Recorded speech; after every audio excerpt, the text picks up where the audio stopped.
Donc, il dit ici dans verset 2, « Mes frères, regardez comme un sujet de joie complète les diverses épreuves auxquelles vous êtes exposés, sachant que l'épreuve de votre foi produit la patience. » L'épreuve de votre foi, l'épreuve de votre foi produit la patience. Mais il faut que la patience accomplisse parfaitement son œuvre, afin que vous soyez parfaits et accomplis sans faillir en rien. Amen. Je veux dire encore ceci. Il dit dans 2, mes frères, regardez comme un sujet de joie complète les diverses épreuves auxquelles vous pouvez être exposés. Qu'est-ce que cela signifie pour nous ce matin? Qu'est-ce que cela signifie pour nous ce matin? Dieu nous demande que nous tous, nous devions faire face aux épreuves. Et quand tu es face à cette épreuve, tu dois d'abord énumérer en tant que chrétien quelles sont les épreuves de la vie que je suis en train de traverser. Quelles sont les épreuves de la vie? Quelles sont les tentations de la vie que je traverse en ce moment?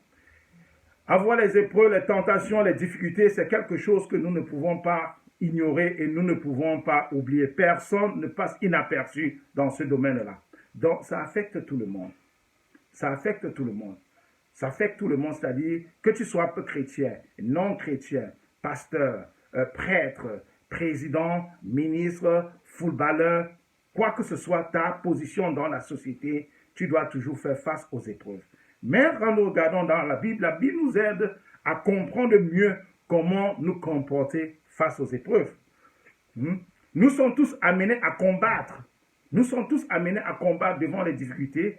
Mais la différence maintenant entre les chrétiens et les non-chrétiens, c'est que les chrétiens ont la grâce et le pouvoir d'utiliser les armes que la Bible leur donne et fait de Jésus le chef de leur armée. C'est-à-dire que le chrétien a cette arme, a ce pouvoir-là et la grâce. Parce que celui qui est chrétien, qui croit à la parole de Dieu, c'est que non, dans la parole, j'ai la victoire. Avec ça, le problème me fortifie.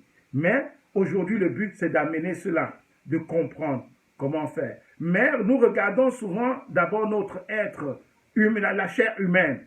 Que non, lorsque je suis face à un problème, les gens ont tendance toujours à oublier la parole de Dieu. Et soit on doit courir chez les pasteurs, d'autres coups, maintenant faire des crânes, d'autres coups, regarder les marabouts, les sorciers, ainsi de suite, pour poser leurs problèmes. Mais, voilà ce qui va nous préoccuper aujourd'hui. Mais en tant que chrétien, tu dois toujours te rappeler que Dieu ne te met jamais face à une épreuve sans toutefois pouvoir te donner la solution. Parce que lorsque Dieu te met devant les épreuves, ça veut dire que quoi? Il veut savoir à quel point tu peux résister au diable. Et il est en toi en cachette. Mais il te donne ce roi. Il dit que non. L'épreuve que tu es en train de passer maintenant-là, à cette épreuve dont tu fais face, il a la solution. Il a la solution parce qu'il sait que quoi? Tu es son fils. Il veut savoir jusqu'où, jusqu'à quel point tu peux résister au diable ce matin. Alors, les épreuves, les combats, les problèmes, ce n'est pas seulement réservé pour ceux-là qui ne croient pas, comme tout à l'heure notre sœur a bien dit, parce que nous avons tendance de dire que non, en tant que chrétien, je ne dois pas faire face à vos problèmes, en tant que chrétien, je ne dois pas avoir ceci. Non, non. Tout le monde, c'est prévu. C'est prévu. Les difficultés, les problèmes, tout ça là, c'est réservé pour tout le monde. Que tu sois chrétien, que tu ne sois pas chrétien, que tu crois, que tu ne crois pas, Dieu a réservé les problèmes pour nous. Mais il a dit pour le Christ, pour celui-là qui croit en lui, les problèmes vont le fortifier et vont le bénir. Il sera béni dans ses problèmes. Donc les difficultés, et vous devez comprendre que il y a des difficultés intérieures, les problèmes interne et externe, c'est-à-dire ça peut être même de la famille, ça peut venir du travail, ça peut venir de n'importe où. Mais c'est la façon dont nous allons faire. Partons, et pourtant la Bible nous amène ici de regarder et suivre dans la sanctification. C'est ce que la Bible dit. En tant que chrétiens, nous devions obéir. Face aux problèmes, qu'est-ce que nous allons faire? C'est ça sur lequel nous allons nous attarder ce matin, mes frères et sœurs. C'est sur ça que nous allons nous attarder aujourd'hui. Donc, je veux prendre encore un passage maintenant dans 1 Corinthiens 10, verset 13. Il est écrit dans 1 Corinthiens 10, verset 13, c'est bien écrit. Aucune tentation ne vous est survenue qui n'ait été humaine. Il dit, aucune tentation ne vous est survenue qui n'ait été humaine. Et Dieu qui est fidèle ne permettra pas que vous soyez tentés au-delà de vos forces. Amen. Dieu ne vous permettra pas au-delà de vos forces. Mais la tentation, il prépara aussi les moyens d'en sortir afin que vous puissiez la supporter. Donc, quand tu as une faute, Dieu dit ceci, il est bien écrit dans Corinthiens, il dit que non. Les problèmes dont tu fais face, c'est Dieu qui permet. Mais il ne peut pas permettre sans toutefois te donner la force et les moyens de les combattre. Et pour le chrétien, voilà les moyens que Dieu donne. Le chrétien a cette grâce, a le pouvoir de dominer, de s'en sortir. Parce que la Bible a un chemin pour nous. La Bible nous donne la conduite à tenir. Mais très souvent, voici ce que nous regardons avec la chair et voici comment nous nous comportons avec la chair. Nous nous déstabilisons facilement face aux difficultés. Les gens se trouvent tantôt déstabilisés. Même étant chrétiens, il est difficile que nous appuyions parfois sur notre force et sur notre intelligence. Beaucoup de gens, en tant que chrétiens, s'appuient sur la force. Je veux faire recours à tel, je veux faire recours à telle personne, parce que grâce à elle, il peut sortir. Non, non. Nous sommes des humains et notre capacité est tellement limitée pour résoudre nos problèmes. Nous sommes des humains. Tu vois, quand tu es dans les problèmes, tu te vois, tu es stressé, je veux faire comment, je ne sais pas quoi faire. Alors, tu pleures, tu es désespéré, tu cherches la solution partout. Et voilà comment celui qui n'a pas la foi, qui ne croit pas en Jésus, que le Christ est le chef de l'armée, parce que le chrétien dit que non, Jésus est le chef de l'armée. Jésus est le chef de l'armée. Et il m'a donné un problème, ça veut dire que quoi? Il a la solution à ce problème. Si je suis en train de faire face à un problème, ça veut dire que Dieu va me donner les moyens, le pouvoir et la force de sortir vainqueur. Dis Amen. Donc, à chaque problème dont tu fais face en tant que chrétien, Dieu te donne les moyens. Parce qu'il est ton chef. Regardez, il te donne les moyens. Quand on va en guerre, les militaires partent en guerre, ils ont un chef. Ils donnent les instructions, ils suivent les instructions parce qu'ils ont un chef. Donc toi, en tant que chrétien, tu sais que Jésus est le chef, ton chef. Mais quand nous regardons avec la chair, voici ce que les gens vont essayer. Et la plupart de nous, qu'est-ce qu'on fait? On tend à croire à ce qui n'est pas réel qu'à ce qui est réel. Les gens ont des problèmes.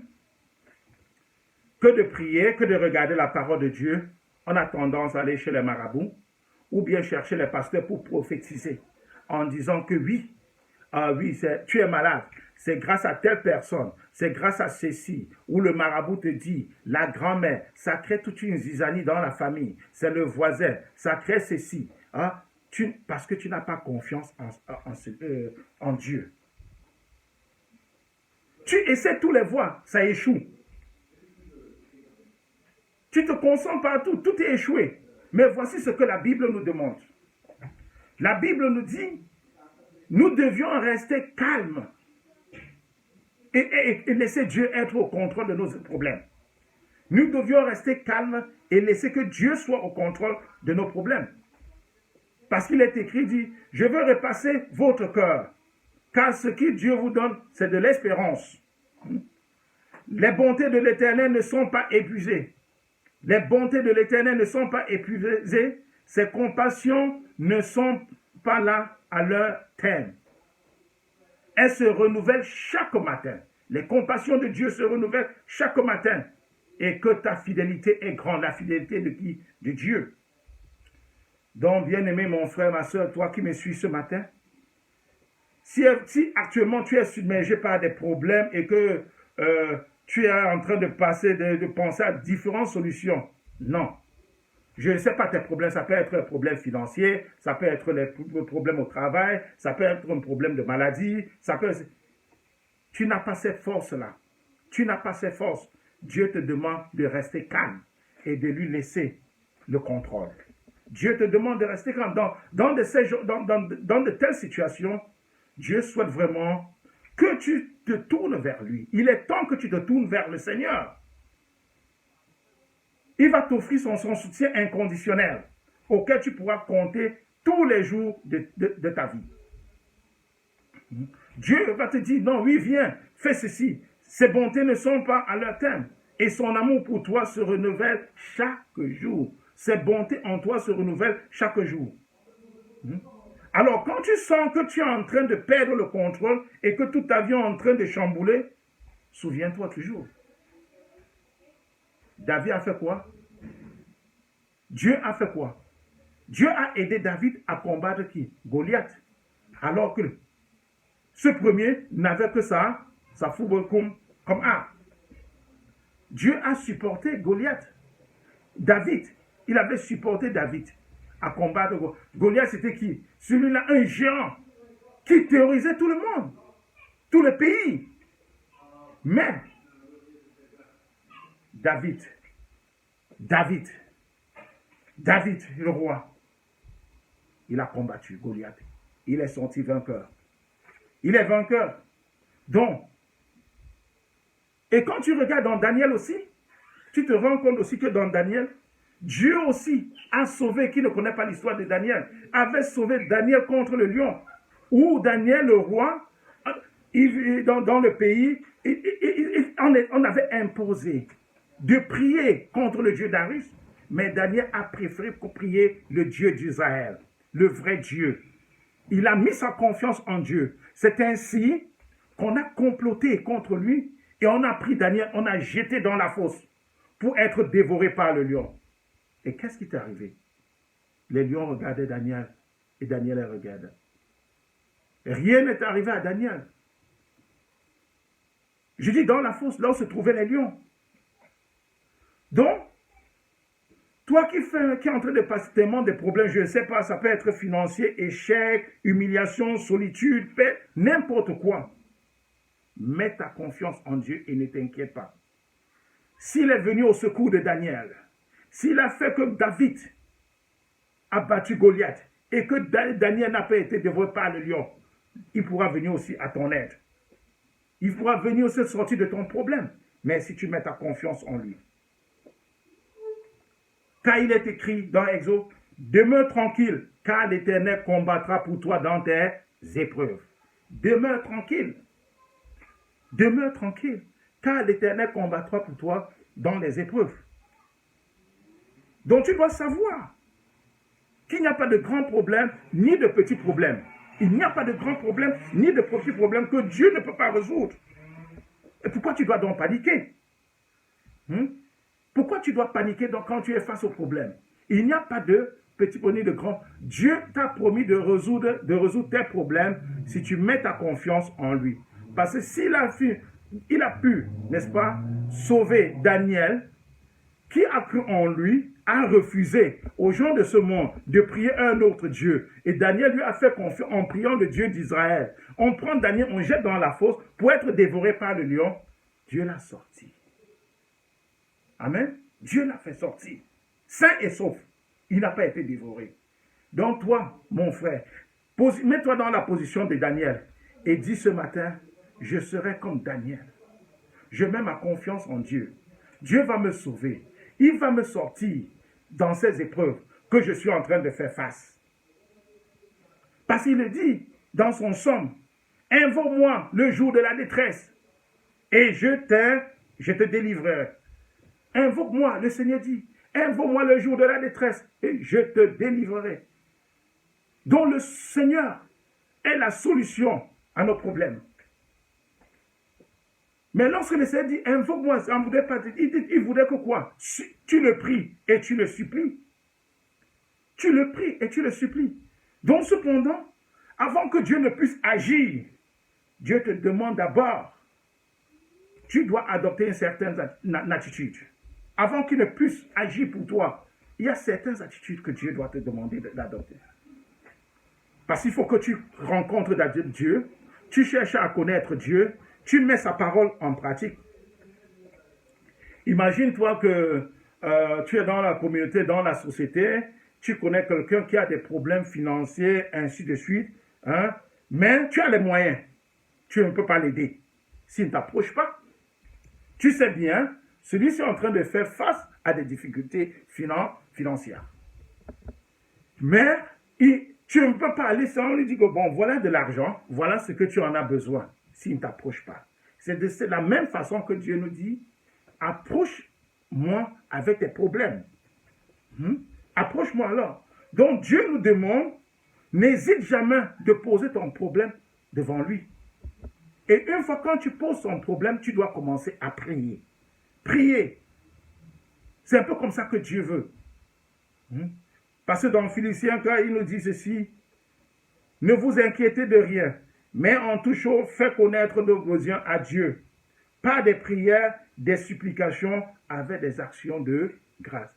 En toute chose, faites connaître vos besoins à Dieu. Par quoi? Par des prières. Il a dit, par des prières, des supplications et des actions de grâce. Ce sont les 4 choses. Prière, supplication, action et grâce. Qu'est-ce que Dieu voudrait que nous fassions ici? Dieu veut que tu lui confesses tout ce qui te tracasse par des prières et des supplications. Il dit, viens avec tous tes problèmes. Pose-la devant moi. Bien sûr qu'il connaît, il est dans le lieu secret, il connaît de quoi tu souffres. Il connaît ce que tu en as besoin, mais il veut que tu sortes de ta propre bouche. Il veut que tu parles. Dieu veut t'écouter parler. Ouvre ta voix et tu parles.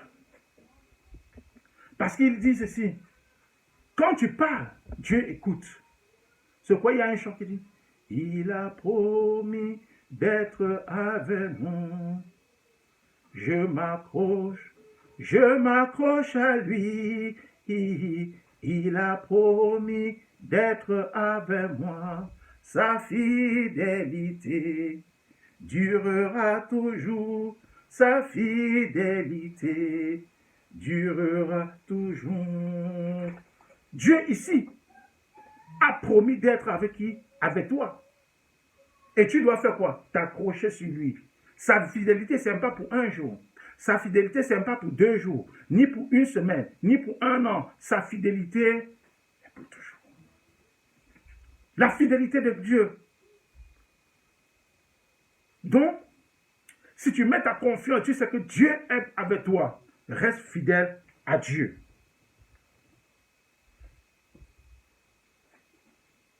Dieu veut savoir que non. Pourquoi il voudrait que tu parles? C'est la simple raison de savoir que non, Dieu voudrait que tu viennes lui présenter tes problèmes, c'est de savoir si tu as sincèrement besoin de lui, si tu as vraiment besoin du Seigneur. Il veut savoir à quel point tu lui fais confiance. Voilà ce que Dieu veut entendre. Oui, je suis chrétien, je fais confiance en Dieu. Il veut connaître qu'il est ta priorité. Fais de lui ta priorité. Fais de Dieu l'Éternel ta priorité.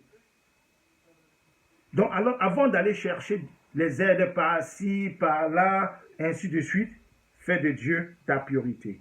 Confie-toi en l'Éternel. Je redis, la plupart du temps, quand nous sommes face à des problèmes, nous avons tendance à pointer le doigt accusateur sur les grands-parents, sur le voisin, sur l'ami, ainsi de suite, c'est tel. D'autres vont aller voir des pasteurs pour prophétiser, pour dire ceci. Oh, je me rappelle une fois, il y a un pasteur qui a prophétisé, qui est un président qui devait mourir. Ce président est toujours encore en vie. L'autre qui promet, tel va mourir, ils sont toujours en telle année. Attention à ce genre de choses. Les doigts accusateurs. On va chez le marabout. Sur 90 personnes que vous rencontrez pour poser le problème, on vous dit ce que vous aimez entendre. Ce que tu as envie d'entendre, c'est ce qu'on doit te dire. Parce que tu pars déjà avec un esprit abattu. Tu t'es détaché de Dieu et tu t'approches maintenant en disant qu'avec ta propre force physique, tu auras la solution. Et c'est ainsi, tous ces charlatans dont tu rencontres, te disent ce que tu as envie d'entendre. Et lorsque sur 100 personnes, tu vas entendre, 95 te diront ce que tu as envie d'entendre. Et 5 te diront la vérité. Ceux qui te diront la vérité, tu as tendance de rejeter. On a tendance de rejeter parce qu'on ne veut pas entendre la vérité. On a envie d'entendre que oui, le prophète a dit ceci, oui, vraiment, comme tu es malade là, c'est ton père qui est en train de t'enterrer, c'est ton grand-père qui est en train de faire ceci, oh, c'est le voisin, c'est la grand-mère, on t'a donné du poison, on a vu ceci. Dieu dit, fais-moi confiance en toutes choses présentées. Il a dit, pas de supplications, les prières, actions de grâce. Je me rappelle une fois quand on était encore au village, il y a un jeune homme, il y a un papa qui habitait loin. Et vous savez, quand on grandit au village, on a toujours cette tendance de dire que la nuit, les marabouts sont venus nous faire ceci, les marabouts sont venus nous tenter, j'ai mangé dans la nuit, on m'a poignardé dans la nuit, j'étais en train de bagarrer avec du serpent, et on est tout le temps tenté. Et on se dit que non, le fait qu'on est tellement plus âgé, on ne vit pas la tentation. Nous nous sommes approchés vers ce papa, il avait près de 98 ans par là. Et on dit, papa, comme tu vois là, nous sommes tentés presque toutes les nuits, on passe des nuits blanches, on ne parvient pas à dormir. Mais est-ce que tu peux nous donner le secret, toi qui es tellement âgé, tu as 95 ans, 98 ans aujourd'hui là, tu es tellement âgé, quel est le secret que tu peux nous donner pour que nous puissions vivre si longtemps comme toi, pour ne plus être tentés? Ce papa s'est moqué de nous, il s'est mis à rire. Il a dit, mon fils, il a dit, mes enfants, j'étais demandé, mes enfants, attention, j'ai 98 ans comme ça, là, ça ne voudrait pas dire que je ne suis pas tenté. Je suis tenté tous les jours. Mais, si tu veux la bonne réponse, tu vois la grand-mère qui est en face de moi, traverser, elle a 120 ans. Allez lui demander, peut-être pas avoir la solution. Parce qu'à mon âge, je suis à 98, je suis toujours tenté, peut-être, comme elle a 120 ans, elle peut nous donner la solution. Nous, on était assis, chacun se regardait dans les yeux. Une façon de lui dire que c'est des choses que nous ne pouvons pas éviter. Les épreuves. Même à 98 ans, ce papa nous a fait comprendre qu'il était toujours tenté. Les épreuves de la vie que nous faisons face, les épreuves, ça nous fortifie en tant que chrétiens. Ça nous donne plein de bénédictions. Parce que dans les épreuves, tu t'en sors plus facilement que dans ce qui n'est pas plus facile. Dans les épreuves. Et dans chaque épreuve, Dieu a la solution pour toi. Vous croyez pourquoi les gens composent des examens? Quand il y a un recrutement dans des sociétés, tu te dis c'est dur, mais quand tu te mets à travailler, Dieu te donne la force, l'amour, l'esprit de travailler.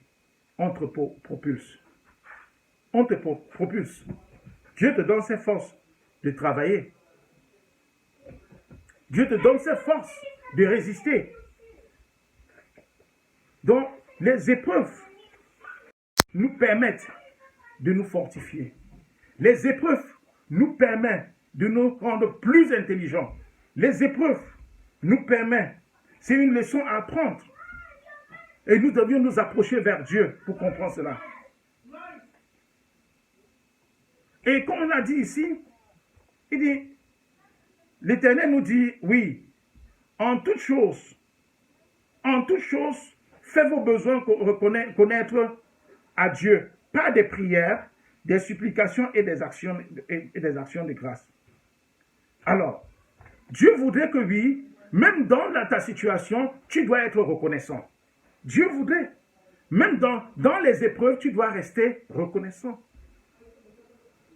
Nous, chrétiens, beaucoup oublient souvent les actions de grâce, surtout quand ils sont dans les moments tristes. Quand ils sont face à des difficultés, on a toujours tendance d'oublier.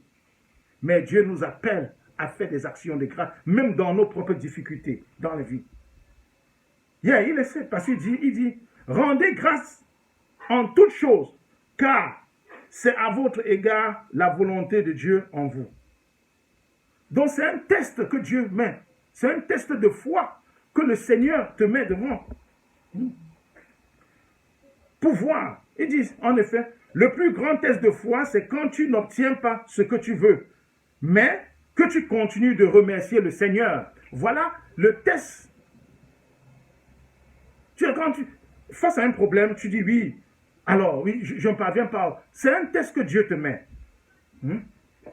C'est un test pour voir. Tu ne dois pas obtenir ce que tu veux à l'instant T, mais Dieu te dit, je te mets pour un test.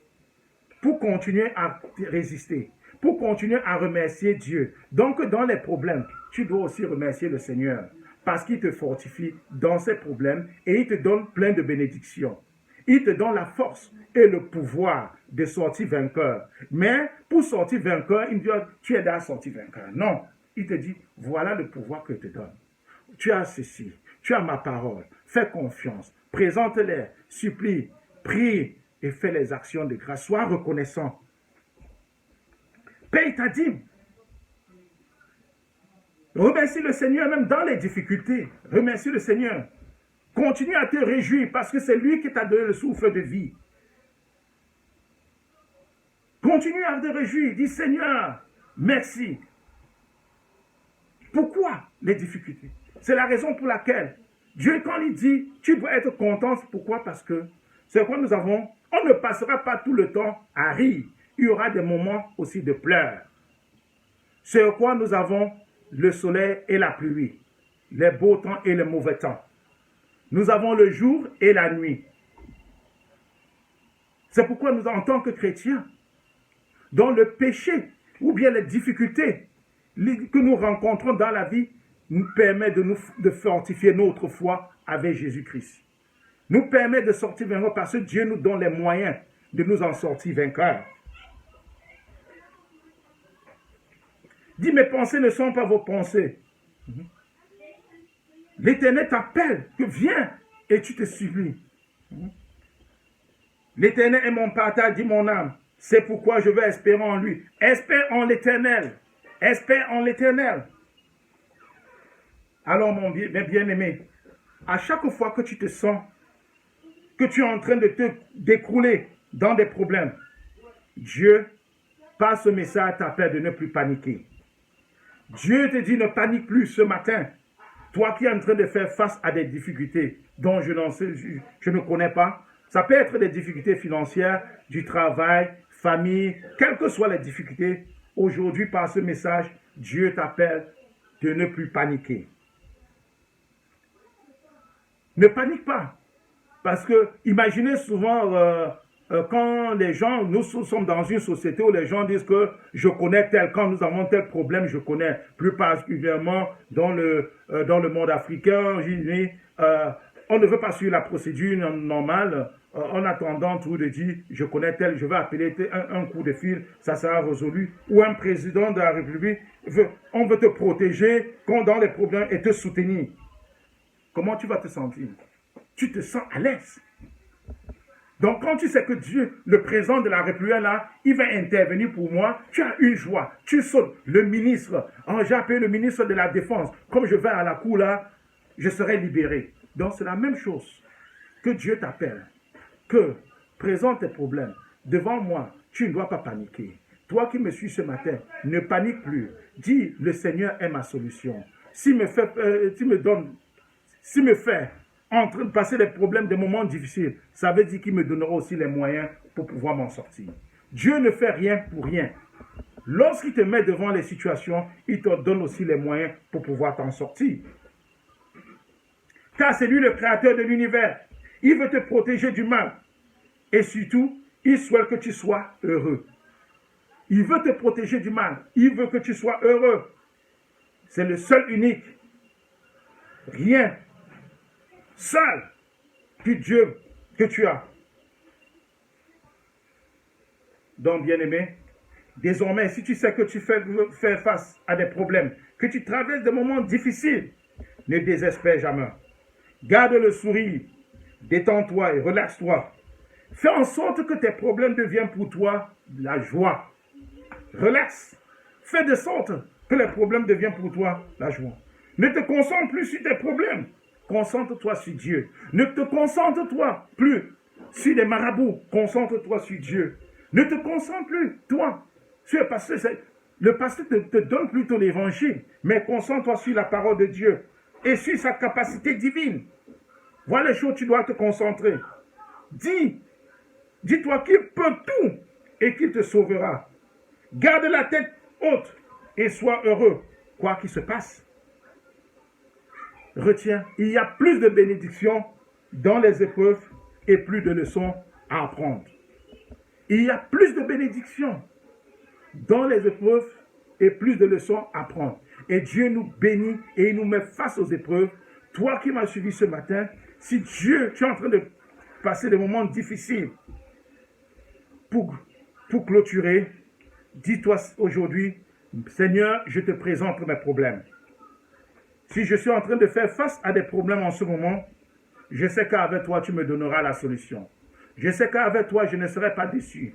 Je sais qu'avec toi, tu me donneras la force dans ce que je suis en train d'endurcir. Seigneur, la force vient de toi. Le pouvoir vient de toi. L'amour vient de toi. Je suis content. Mais avec toi, je serai toujours vainqueur dans toutes les situations possibles. Je serai avec toi dans toutes les situations possibles. Car tu ne me laisseras pas. Accroche-toi sur le Seigneur ce matin, mon frère. Accroche-toi au Seigneur. Accepte les bienfaits du Seigneur ce matin. Accroche-toi sur ses promesses. Car il a promis. Il a promis. Oh Seigneur, que le Seigneur ne change pas ton cœur, ma frère. Parce que Dieu est fidèle. Il est fidèle avec toi. Il est fidèle avec toi pour le chanter. Oh mon Dieu, mon Dieu, tu as mon. Il veut chanter pour toi. Il veut chanter ta fidélité ce matin. Chante la fidélité du Seigneur avec moi ce matin. Pour on finit. A promis d'être avec moi. Dis qu'il a promis d'être avec toi ce matin. Et accroche-toi. Accroche-toi sur le Seigneur. Je m'accroche à lui ce matin. Accroche-toi aussi. Il a promis. Il a promis d'être avec moi. Sa fidélité. Fais ton problème. Durera tout. Sa fidélité durera toujours. Sa fidélité n'est pas pour une journée ni pour une semaine. C'est pour l'éternité, pour toi ce matin. Toujours. Il a promis d'être avec toi. Il a promis d'être avec toi. Accroche-toi sur lui. Accroche-toi sur lui. Je m'accroche à lui. Il a promis d'être avec. Accroche ta santé sur lui. Accroche ton problème de ménage sur lui. Accroche ton problème de travail sur lui. Accroche ton problème financier sur lui. Accroche ta détresse sur lui. Sa fidélité reste à jamais. Il est le Dieu d'amour. Il est le Dieu d'Isaac. Il est le Dieu de Jacob. Il est Alpha et l'Oméga. Sache que le Seigneur ce matin te rend d'autant plus de bénédictions dans les épreuves et plus de leçons. Sache que le Seigneur te bénit dans tes épreuves ce matin. Il veut que tu te fortifies dans la foi. Sache que toi qui es chrétien ce matin, tous les problèmes que tu es en train de faire face, Dieu te donnera les moyens de t'en sortir vainqueur. Dieu te donnera les moyens d'en sortir vainqueur par la parole de Dieu. Oh mon Dieu, mon roi. Fidélité durera toujours. Sa fidélité durera toujours. Merci papa, merci pour ton inspiration. Bien-aimé dans le Seigneur, j'espère que vous avez été bénis par ce message et donc quelque chose à tirer dans les épreuves. Reste calme, présente les problèmes au Seigneur, fais confiance, supplie-le, prie avec le Seigneur, pense à l'action de grâce, fais de tes problèmes la joie. Quand dans les problèmes, nous sommes plus bénis dans les épreuves et nous apprenons plus de leçons dans les épreuves. Pour ceux qui ne m'ont pas suivi depuis le début, vous pouvez rattraper ça sur YouTube ou bien en ligne. Vous pouvez être souscrit aussi sur mon YouTube channel et partager le maximum de possible. Soyez bénis, bon dimanche et bon début de semaine à tout le monde et que le Seigneur vous comble de ses grâces et ouvre autant de portes, que tous vos problèmes soient résolus au nom puissant de Jésus. Ainsi j'ai prié. Amen. Amen.